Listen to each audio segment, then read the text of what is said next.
We start a new parasha this week, and it's Yitro. We'll start with the reading of the first verse, and you know what? We might not even get out of the first verse. That's how. That's how amazing. Yeah. So that's how amazing the level of interpretation in the Zohar is, where I think we're going to pretty much stay in the first verse, and I'll go ahead and start reading it since it's so simple. Jethro, the minister of Midian, the father-in-law of Moses, heard everything that God did to Moses and Israel, his people, that Hashem had taken Israel out of Egypt. Okay, and that's the first verse of for those of you guys that don't know where the parasha Yitro is, it's chapter 18 of Exodus. Everybody got it? Okay, cool. So who was Yitro? It tells us there in the beginning it tells us right.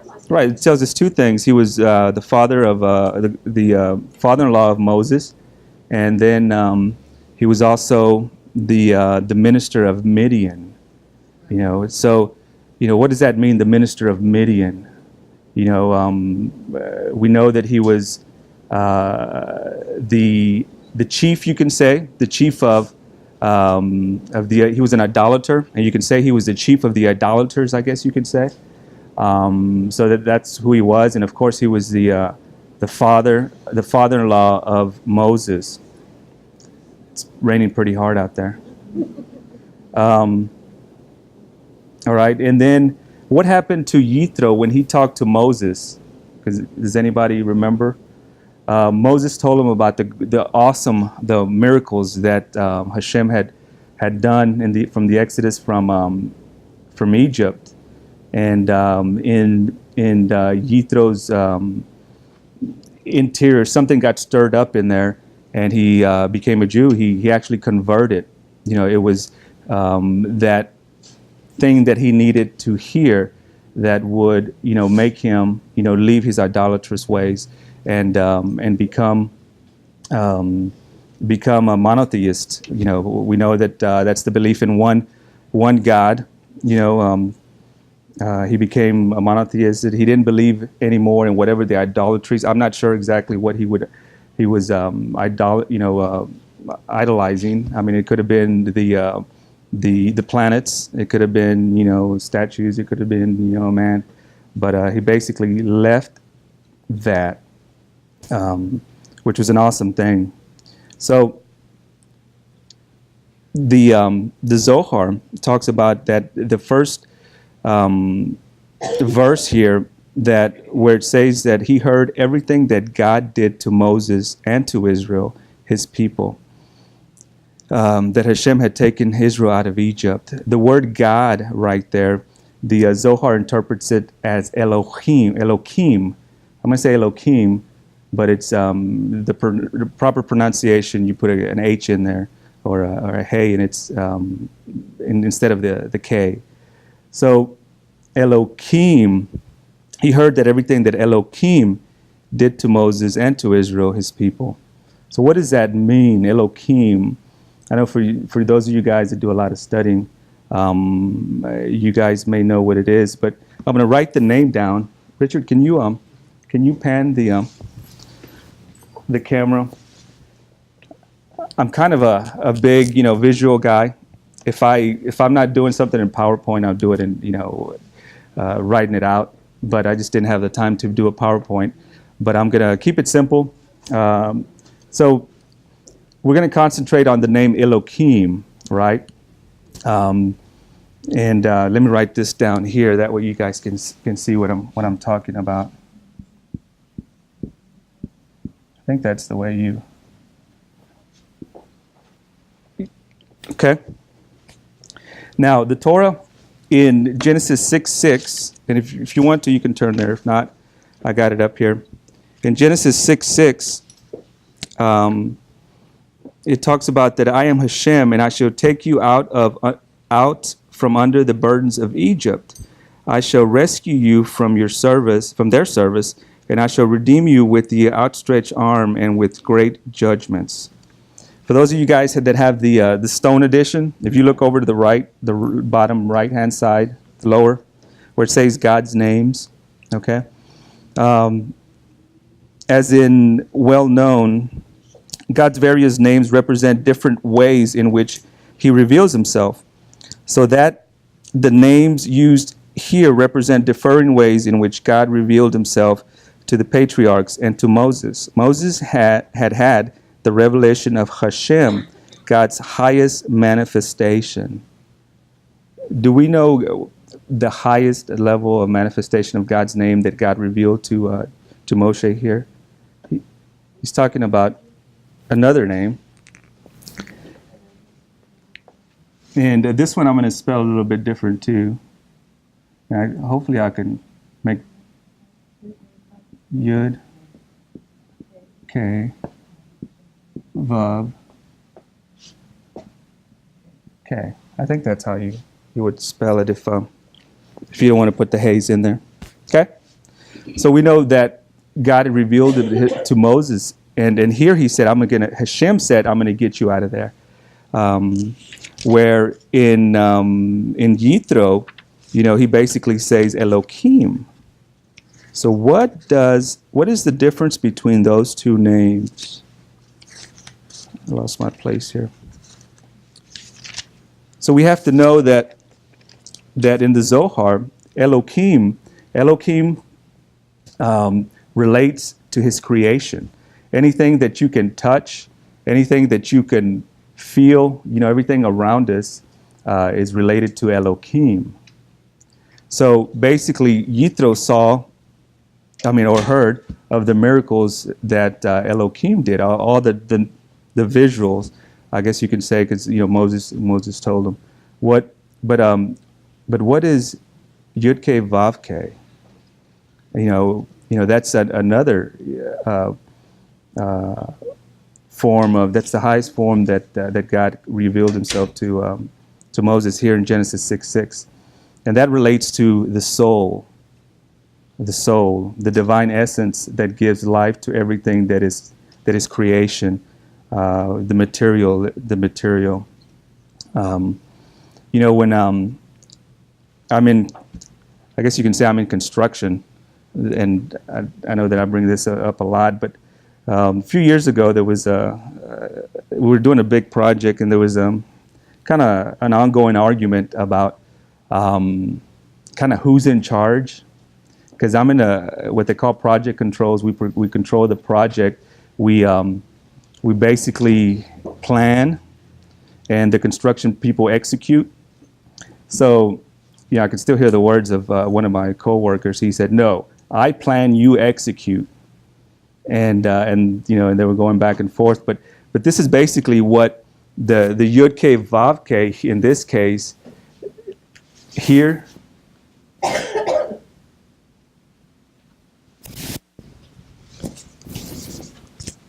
This is more of like a planning. I don't know if that's and this is execute. Are you saying there's different authorities? No. There's different attributes in how, and as I read in the Chumash, there's different ways that God, different names of God, and those that study the Zohar know how different attributes of how God reveals himself. And in the name Elohim, he reveals himself as the physical, as the creation, as the nature, right, as creation. So in the Yud K Vav K, he reveals himself as the soul. Think of it this way: Elohim is me, this body that you see right now, and my soul is a Yud K Vav K. Okay, and other examples would be, a subordinate at your work or at your job, or and a boss. The subordinate would be the executor, the one that executes, and then the boss would be the planner, the one that tells you, hey, go build, a house or whatever. So that's what that would be. Kind of like the brain. The brain would be the Yud K Vav K, and the feet would be, the Elohim. Okay, so. Here, who gives the orders, who executes, and we kind of just went over that, but the point is that it wasn't until Yitro actually found himself knowing and taking himself out of the Elohim, out of the natural world, and following and knowing of Yud-K Vav-K, that he actually repented and moved away from his idolatry. And another way of putting this, and it's the Zohar. It's really they call it. There's a lot of engineering. There's a lot of I know Richard has a name for it. There's a lot of at work where I'm at, we do a lot of drawings and a lot of we run pipelines and stuff also. And as I was telling Richard, that some of those pipelines actually look, and it's real, a lot of engineering. It looks like some of the drawings that are in Kabbalah. So it's a lot of divine engineering, Torah engineering, as you can say. So I'm trying to put it, a technical term into something that you guys would understand. Okay. What's visual? Right. More visual than anything else. Right. And I got my my notes here. You didn't pay for them yet. You say that. Ugh. All right. What's that? I missed it. Oh, okay. You haven't paid for it yet. So, like I said, in other words, you can say that, who provokes the miracle? The Yud-K, Vav-K. And who executes the miracle? Elohim. Okay? So Elohim is a tool of the Yud-K, Vav-K. Okay. Okay, another way you can write this is two lines. We've got a horizontal line here. Sorry, Richard, I'm moving around a lot. I know you. And then we've got another line here, correct? Okay. Now, here's the horizontal. And this would be the vertical, I guess. Okay? Now, when we live in just nature, and when we live in just knowing this world, we live in the horizontal, which is the Elohim here. And that's what basically Yitro was doing. He was living in the physical. He had no idea of the Yud-K Vav-K, which would be over here on this side. So a lot of us, that's what we do. We basically live in the physical. I know that's what I did whenever before I met before I started studying Torah. We were more of looking when I was in college. The thing that I wanted to do was get out of college, become a CEO, make crazy amounts of money. And that was in my head, and I thought I was going to do it. But then reality hit me. I graduated, and I couldn't find a job. So then it took me a while, and it wasn't what I wanted, but I had to take it. But and then we want the nice house. We want that other person that completes us, but we don't understand why we kind of go through things. So we're basically living in the physical, and actually I didn't put physical here. I should have put physical.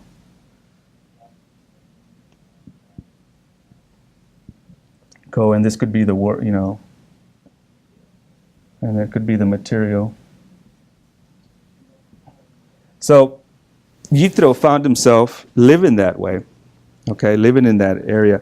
But then when he came to the knowledge of Yud-K Vav-K, then he went from here, and in this world here, and in this level, you have no idea about this here. This kind of just disappears. That just kind of disappears. So you don't know what's going on. You just know that it's what you want, and you try to fix things your own way, and you work harder because you don't have any money. You do all these things because that's what you know. You don't have a revelation of the Yud-K Vav-K. Okay, so that other one just kind of goes away. So the revelation to Yitro about the Yud K Vav K, you would put this here, and this is the vertical.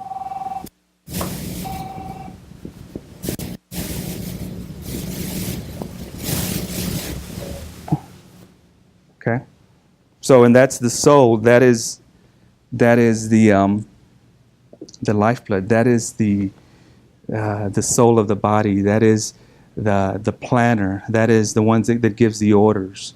You know that there is somebody. That it's not me that controls this world. It's not me that determines. You know, I do not rely on myself. I rely on the divine spark, the divine soul that is above me.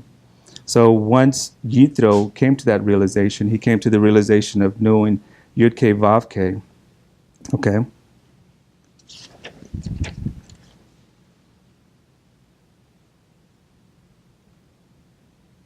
And he discovered that the Yud K Vav K gives directions to the Elohim. Okay.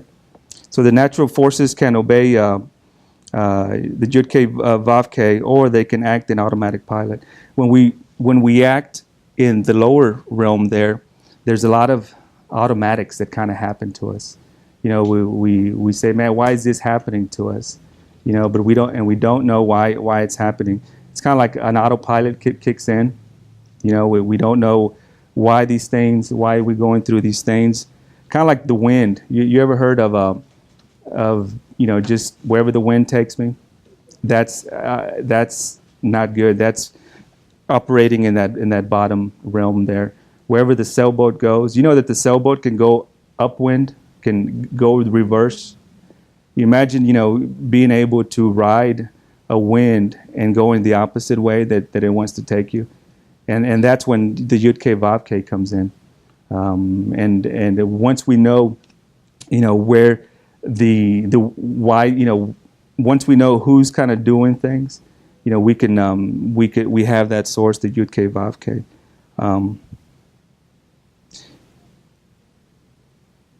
Okay, so when you activate the Yud K Vav K, the spiritual world, we no longer let the natural world run us on automatic pilot.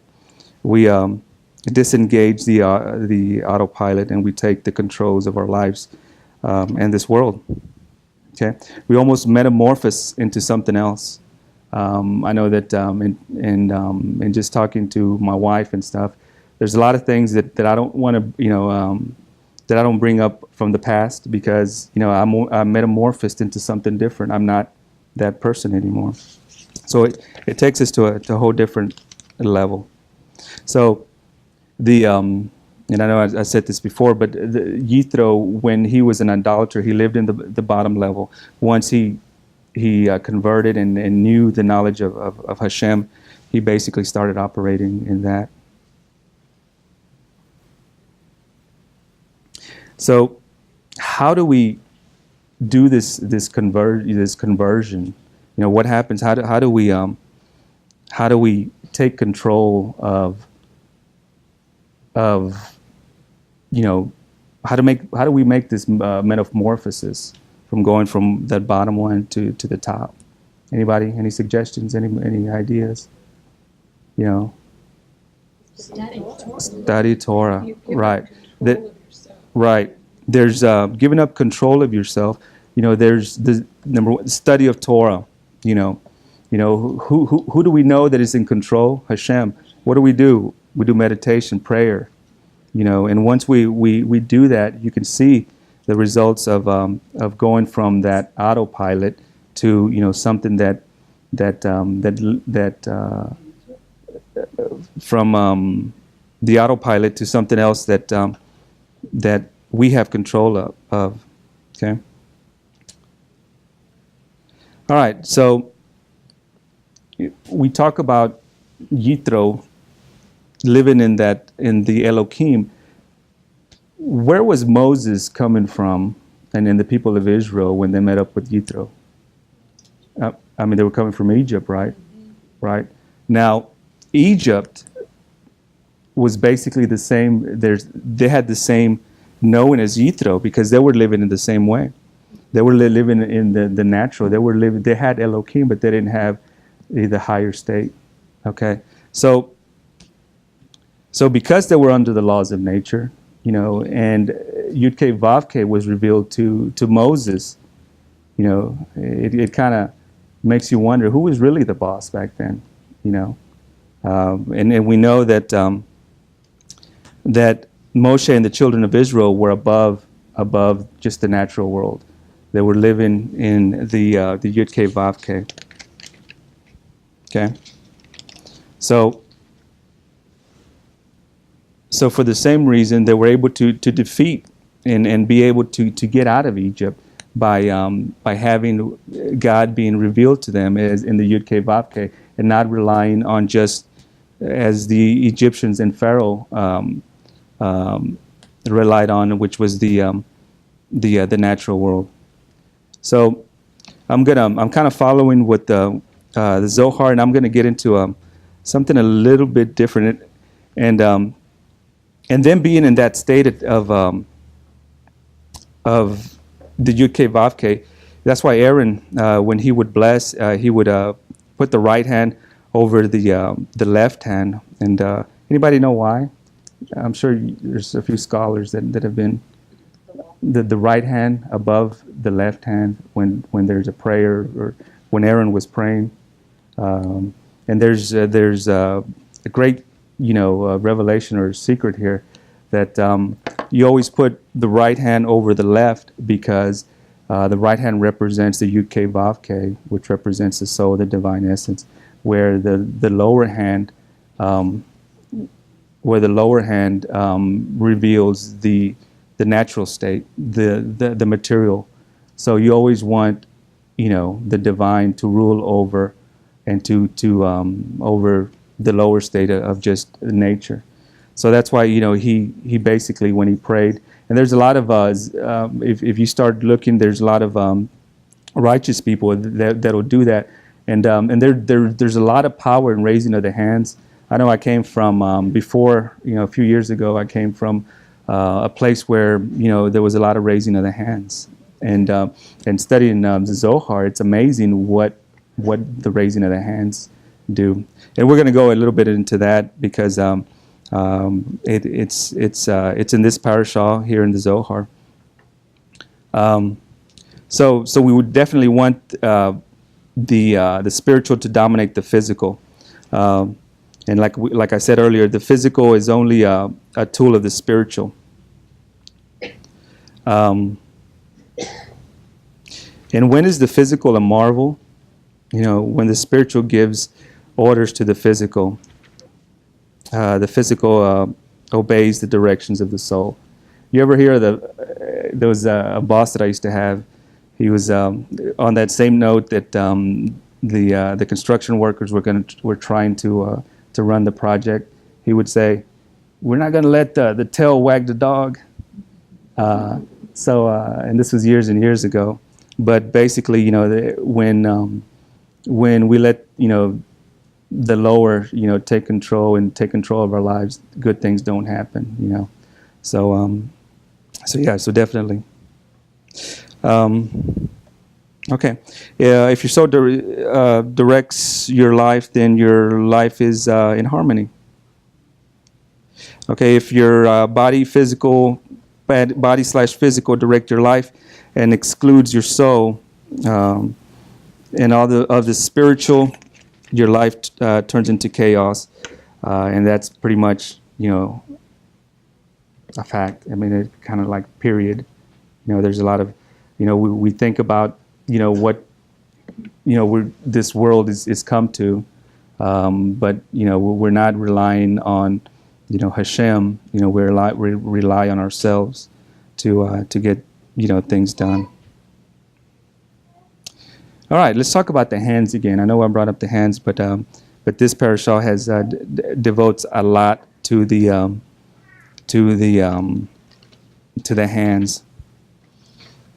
The Zohar states that the hands are only lifted to bless and should not be raised in emptiness, in vain, which is an amazing thing because, off the top of my head, I can think of, and in studying this, in history, who do we know, a people or a group, not too long ago, right, that the Nazis, exactly, that would raise their hand to salute for no reason. So, he that lifts the hands in vain, he brings himself curses. And this is not me talking. This is straight out of the Zohar. So a lot of this stuff, it sounds really, but it's a lot of times we wonder why, we go through life suffering, but it's these things that are hidden in Torah that we know nothing about, and then we just kind of fall and trip. We go through life blind. But I'm going to read a couple of excerpts from where it talks about that. So yeah, give me a second. I'm got several books up here, so I'm going to switch over.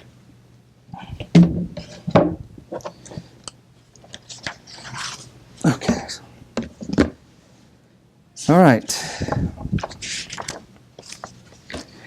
And it devotes several pages to it, but I'm just going to hit the high points, and then just kind of give you of understanding of what the raising of the hands means. Okay. And Aaron lifted his hands. This is in Vayakra, chapter 9:22. His hands is spelled without yud, this meaning one hand only, and this is the reason one should lift his right hand above the left hand. And we have already explained this already. I found in the book of King Solomon, everyone who desires to raise his hands upwards without any prayer or request in them, that means, for no reason, okay, will be cursed. And it talks about by 10 pentatates. I think I had looked that up before several weeks ago, but totally forgot what that was. Okay. All right. These 10 pentatates are designated for those who spread their hands upwards to receive this prayer or that blessing, or to bestow upon them powers through which the holy name is exalted and blessed from below. When the name is blessed from below through the spreading of the hands upwards, it is then receives blessing from above. Thus, it is exalted from all sides. The 10 appointed pentatates are there to receive the blessings from above and propel them below to bless those who are deserving of these blessings. And it is written, I will bless them. Consequently, man must be careful that at the time when he raises his hands upwards, they are raised in prayer, in blessing, or in entreaty. And he must not raise his hands idly, since those 10 pentatates are ready and are roused towards the spreading of the hands. And if it is in vain, these 10 will curse.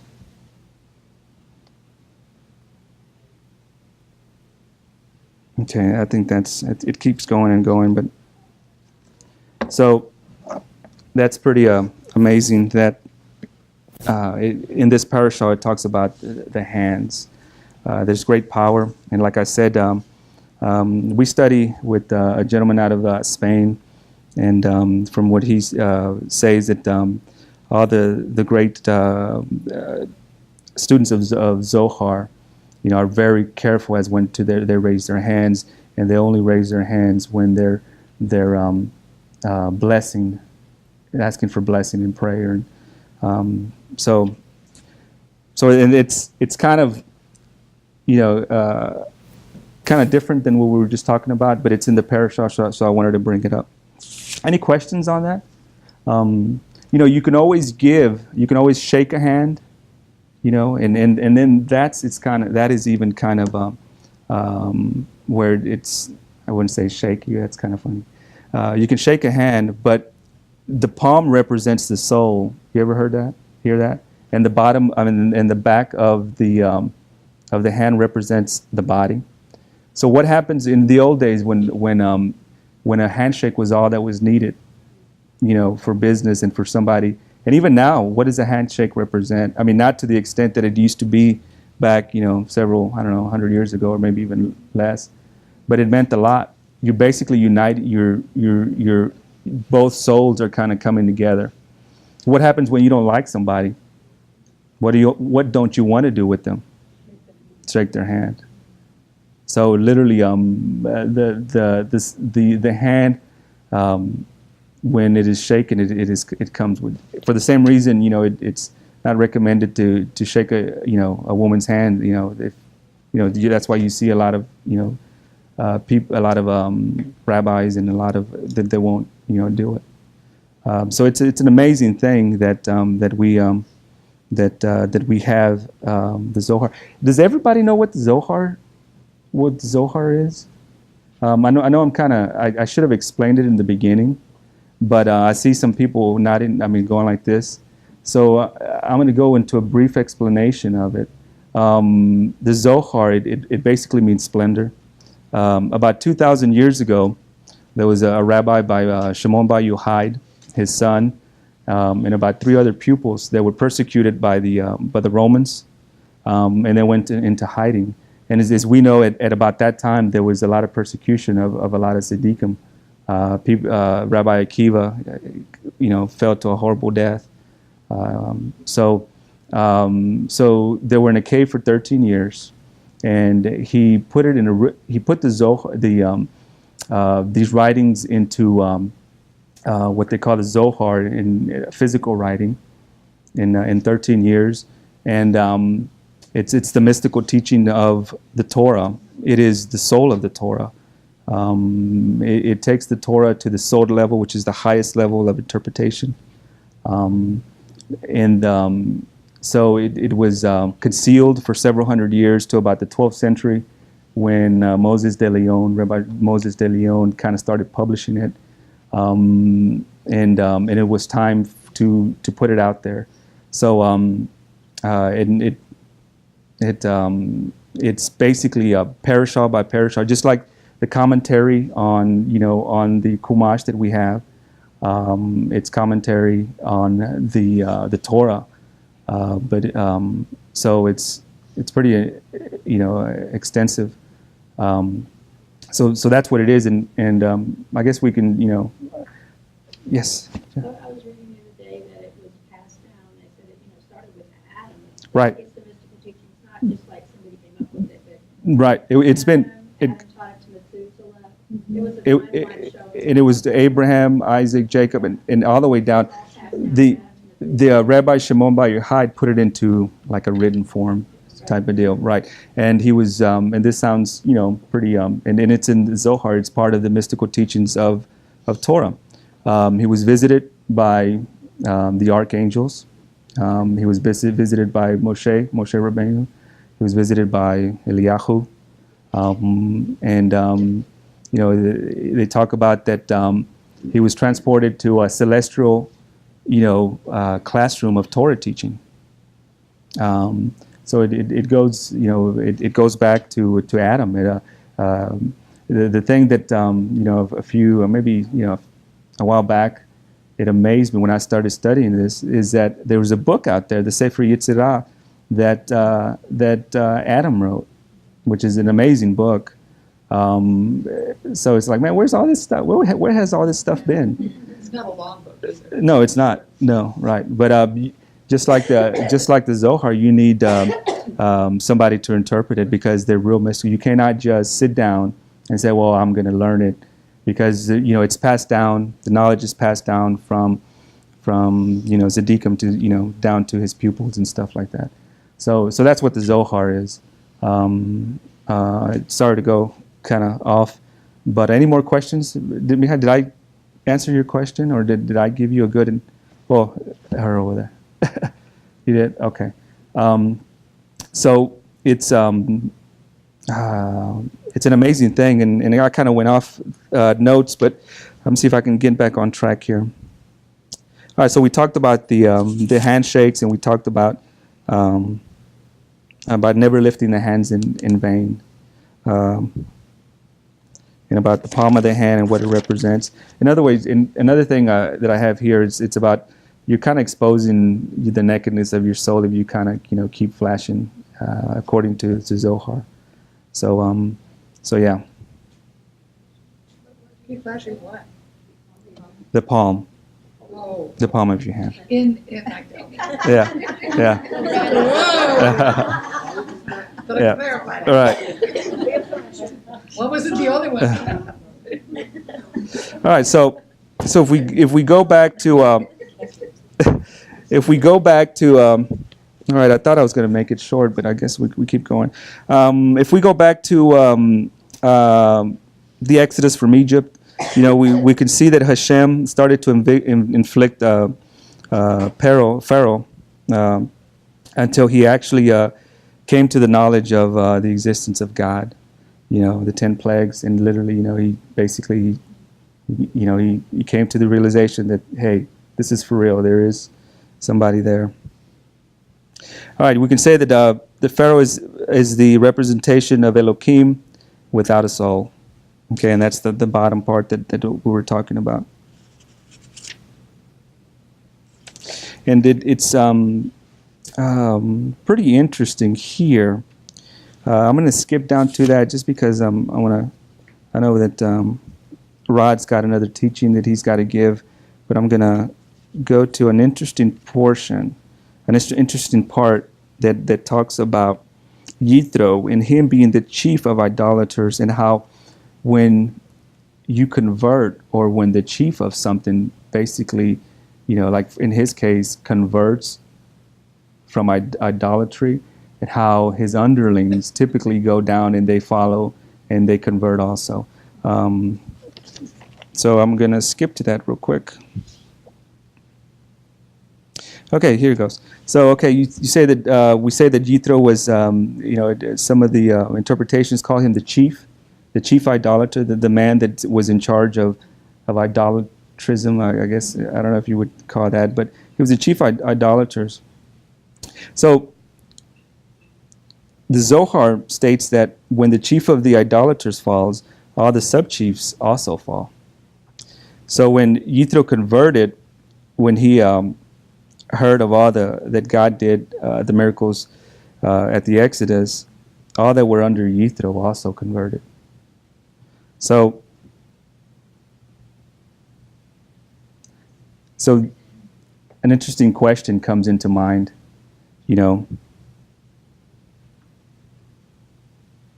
You can also say that until a king converts, then his underlings also convert. Okay, and they recognize if it's converting over to one God, to monotheism, then his underlings kind of follow. So let me see. Let me go. I thought I was there, but I guess not.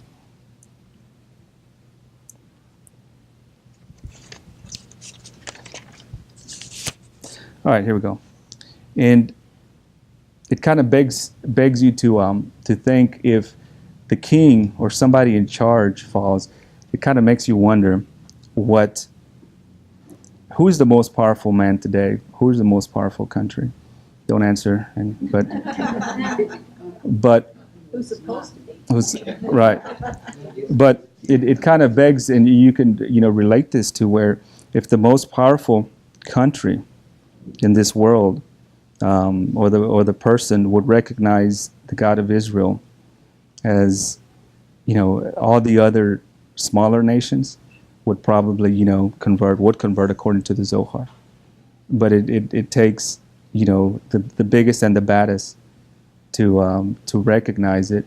And so that was an interesting fact. I kind of skipped through a lot, but it makes you, think that, I think a few weeks ago I was trying to figure out how close, and I think Richard, I was going back and forth with Richard about how close, we've had a Jewish person, how close has he gotten to being a president? And actually, I think there was some people were commenting on who was and who may have not been, and this and that. So when I seen that, I thought, man, this is a pretty powerful thing. to, we had a leader that would, leaders of, the great armies or great countries that would acknowledge, that it would be an awesome thing. Okay, I think I'm going to go ahead and finish it off here. I'll go ahead and open up to questions. The time flew. I don't even know literally it's 45 after. I want to give some time for question and answer.